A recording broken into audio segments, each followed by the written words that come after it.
I don't have a murder weapon. I don't have bloody clothes. I don't have a written confession. I have nothing.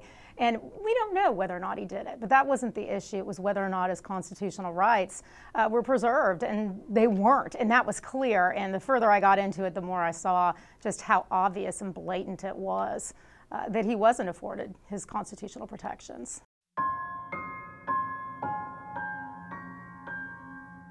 Judge Carmen Mullen is now a permanent part of our state's history that dates back to a time when the color of your skin was more likely to determine your guilt or innocence.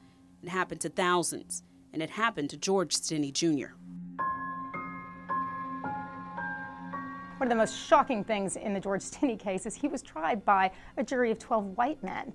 That certainly is not a jury of his peers. That's certainly not a cross-section of Clarendon County at the time, which was half African-American, half white. And here we have an all-white jury with his family not being even allowed into the courtroom. These train tracks divide the small community of Alkaloo, and 7 decades later, the town is still split over whether or not George Stinney Jr. was responsible for those murders.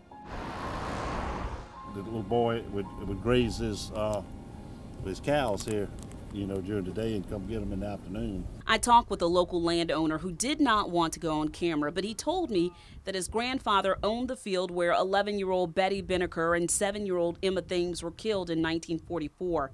That land has been passed on to him, along with stories of George Stinney's guilt. People in this county and the town of Alkaloo were 99.9% certain that they had the right person.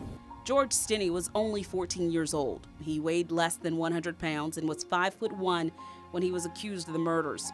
It took jurors 10 minutes to convict him, and 3 months after his trial, he was taken from Clarendon County to Columbia and executed in the electric chair. When he left death row, he walked down a hall carrying a Bible under his arm. Newspapers at the time say he used that Bible as a booster seat because he was too small for the chair designed to execute men. There was no real investigation done by the police. It was just assumed that either George Stinney or George Stinney and his brother committed this offense. It's got to be fair. It's got to be just, or it can't be relied upon. And when people have distrust of the system, then obviously we have complete breakdown of social order.